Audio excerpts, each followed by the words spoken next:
They say history is written by the victors, but what happens when powerful truths are erased from history altogether? What if I told you there's an ancient book that once stood alongside the Bible, quoted by prophets, studied by early Christians, and feared by the most powerful religious institutions on earth? A book that tells the story of angels who fell in love with human women, of their monstrous children, giants who ruled the earth, of a cosmic rebellion that led to the Great Flood. A book that speaks of hidden knowledge, forbidden technology, and a coming judgment unlike anything you've ever heard. This isn't science fiction. This is the Book of Enoch. And for over 1,000 years, the church didn't just ignore it. They banned it. They buried it. They tried to erase it from existence. But now it's time to open it. Who was Enoch? Before there was Noah, before the flood, before the 10 Commandments were ever etched into stone, there was a man named Enoch. In the Bible, he appears for just a moment,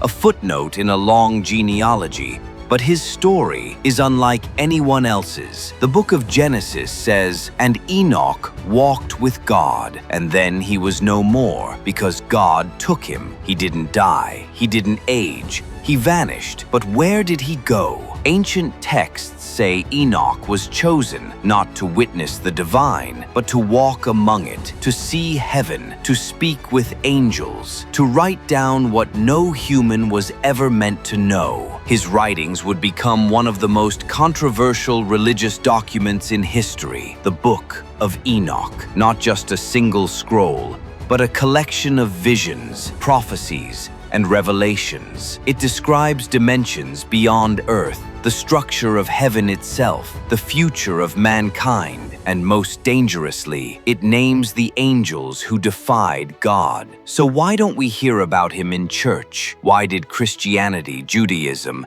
and nearly every major denomination choose to erase him? The answer might lie not in who Enoch was, but in what he revealed. He didn't just write about morality or prayer. He documented a war, a cosmic rebellion, and according to his words, humanity was caught in the middle. The Book of Enoch became so dangerous to the status quo that it was stripped from sacred texts, labeled heresy, and banished for over 1,000 years. And yet, it survived, hidden by monks, protected by the Ethiopian church, smuggled across continents, until one day it re-emerged and shook the foundations of biblical history. Enoch wasn't just a prophet, he was a messenger, and what he saw might change the way you view everything. The fallen angels and the Nephilim. Enoch's writings tell a story that the Bible only hints at, a story so disturbing, so otherworldly, that it was hidden for centuries. It begins with the Watchers. A group of 200 angels was sent to observe humanity from afar. They were supposed to guide, protect,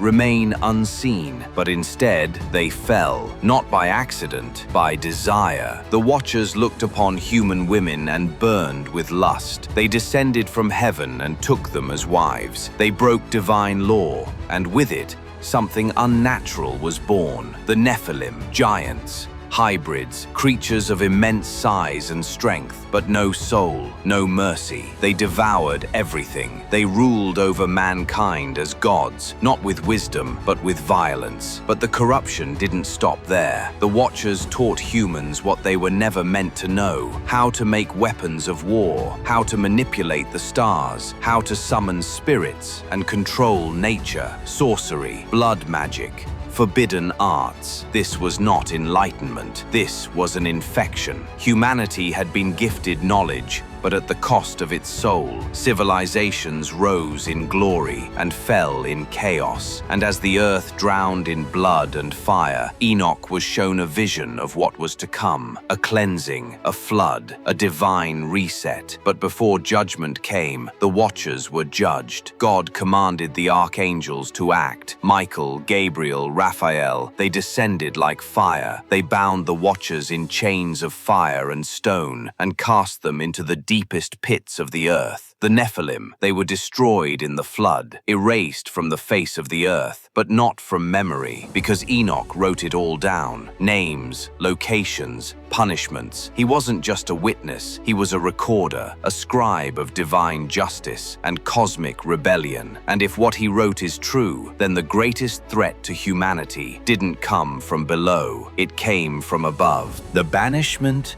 and the book's disappearance. If Enoch's story is so important, why don't we hear it in church? Why isn't his book in the Bible? The answer is simple. The Book of Enoch was banned, erased from history by the very institutions that once embraced it. In the early centuries of Christianity, Enoch's writings were known, respected, and even quoted in the New Testament, in the Book of Jude. But as the church began to take shape, organized, structured, politicized, Enoch became a problem. His book didn't just speak of morality and redemption, it named names. It described heavenly beings rebelling against God. It claimed angels fell in love, broke divine law, and corrupted humanity. It portrayed a world far more complex and far more dangerous than the simplified version the church was constructing, a version that placed all blame on mankind, not on divine beings, not on cosmic war, and so they buried it. At the Council of Laodicea in the 4th century, the Book of Enoch was officially excluded from the canon, labeled as heretical, dangerous, blasphemous. Copies were burned, translations were lost, and slowly it vanished. For over 1,000 years, the Book of Enoch was thought to be gone forever, but one copy survived, preserved by the Ethiopian Orthodox Church, who never stopped believing in its truth. Hidden in the highlands of East Africa, guarded by monks, passed down through generations. Then, in 1773, a Scottish explorer named James Bruce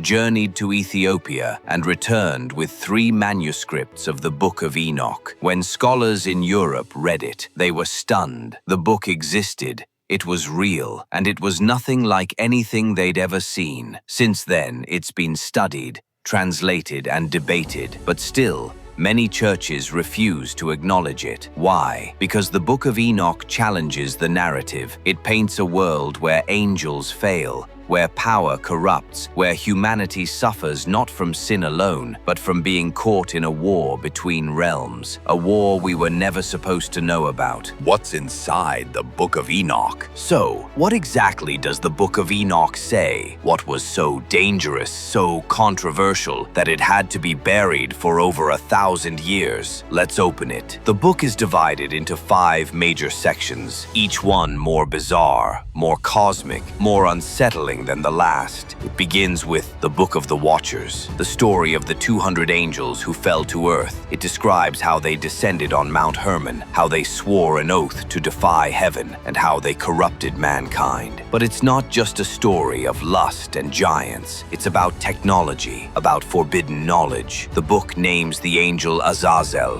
who taught humans how to forge swords, create armor, use makeup, and manipulate nature. Another angel taught enchantments. Another, the motion of the moon and stars. It's like reading a divine manual for civilization and destruction. Then comes the Book of Parables, and this is where it gets truly prophetic. It describes a mysterious figure called the Son of Man, radiant, eternal, sitting at the right hand of God, bringing judgment to the kings of the earth. And here's the twist. This was written centuries before Jesus, which means either Enoch predicted the future or something deeper is going on.